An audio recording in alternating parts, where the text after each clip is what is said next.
내가 부모님으로부터 돈 받는데 차용증까지 써주면서 빌려야 돼? 빌려준 돈인데도 증여세금을 낼 수가 있기 때문이에요. 1억을 원래 냈어야 되는데 안 냈으면은 40~50% 이렇게 붙겠네요. 나중에 세금 폭탄이 되어서 돌아온다고 볼 수 있습니다.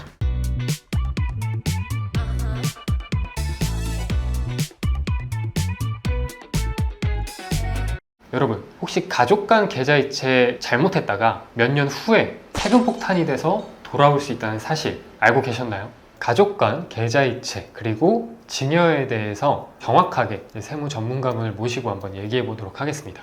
세무쌤, 제가 작년이랑 올해 기준으로 이제 세금 공부를 할 때 증여세에 대한 이슈 이런 게 항상 상위권의 기사로 나오더라고요. 그래서 그 부분에 대해서 이슈되는 거나 바뀐 게 있는지 한번 얘기해 주시면 좋을 것 같습니다.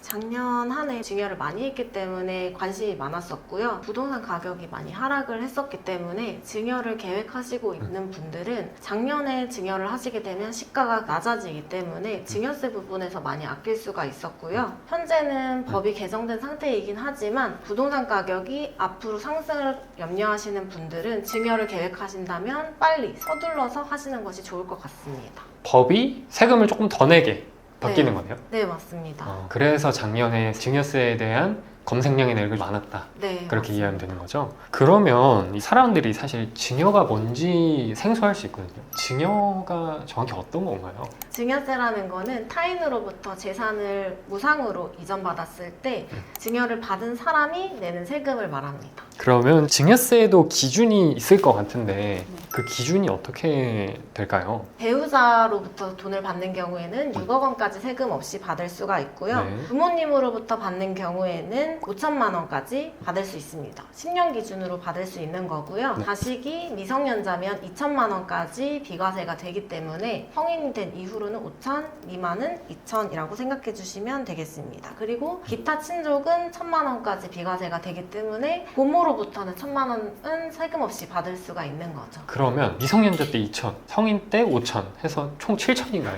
아닙니다.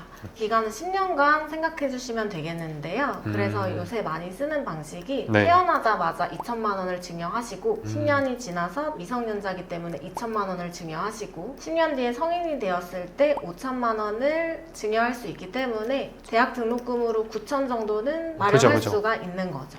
23년에 바뀌는 것 중에 중요한 거 알아야 될 게 있을까요?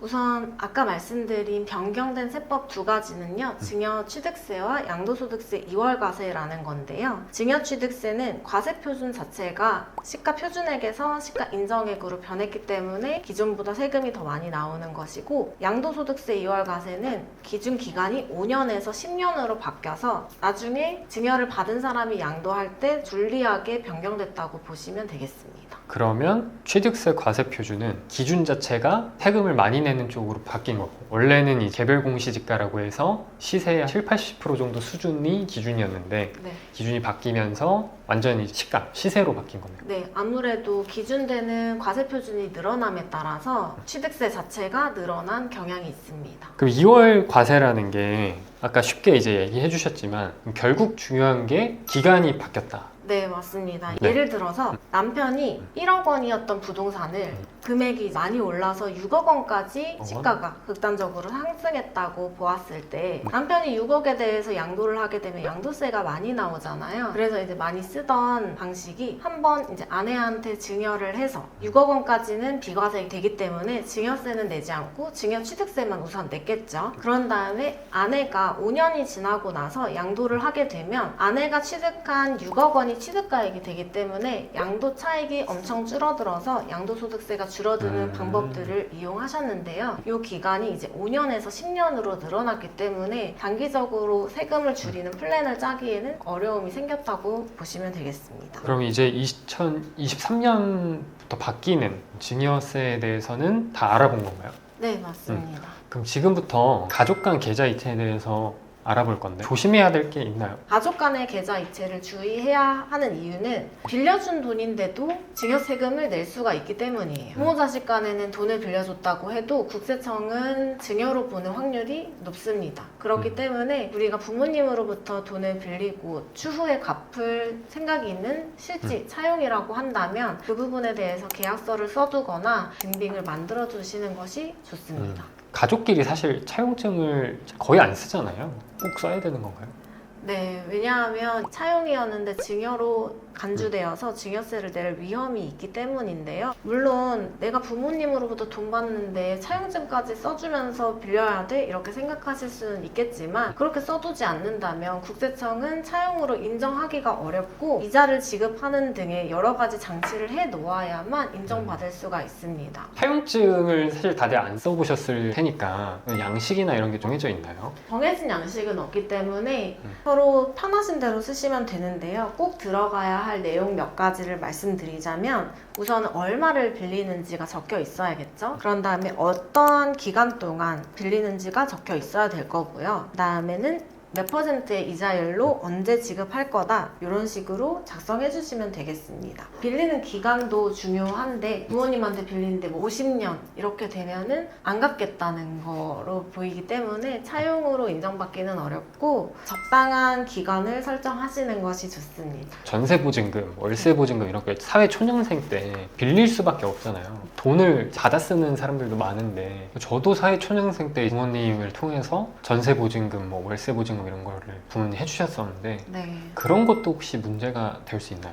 부모님 명의로 집을 구해주는 거는 증여세에서 생활비에 포함이 되겠죠. 저희가 생활하는 데 쓰는 비용이니까. 그래서 증여세에 비과세되는 증여재산에 열거되어 있기 때문에 일정 부분까지는 그냥 무상으로 쓰셔도 괜찮습니다. 사실 사람들이 항상 궁금해하는 게 있어요. 일정 부분이 도대체 얼마야? 이게 궁금하잖아요. 네. 대략적인 이게 범위 정도가 있을까요? 아니요, 법에 열거되어 있지 않기 때문에 상식선에서 너무 큰 금액이 아니라면 인정받을 수 있습니다. 그러면 전세나 월세 보증 같은 경우에는 사회 통념상 많이 하기 때문에 괜찮다 이렇게 알고 계시면 될 것 같고요. 병원비 많이 나갈 것 같은데 병원비도 그냥 사회 통념상 인정이 되는 건가요? 아무래도 아까 말씀드렸던 비과세되는 증여재산에 생활비, 교육비, 치료비 이런 것들이 열거되어 있어요. 근데 증여세까지 내면서 치료를 받을 수는 없잖아요. 그래서 치료비 같은 경우에는 내가 치료한 금액이 입증이 된다면 거기에 대해서는 비과세되기 때문에 염려하지 않으셔도 되겠습니다. 오늘 세무사님께서 저한테 절세 꿀팁, 뭐 증여세 피하는 방법 이런 거 알려주신다 그랬는데 도대체 언제 알려주실 건가요?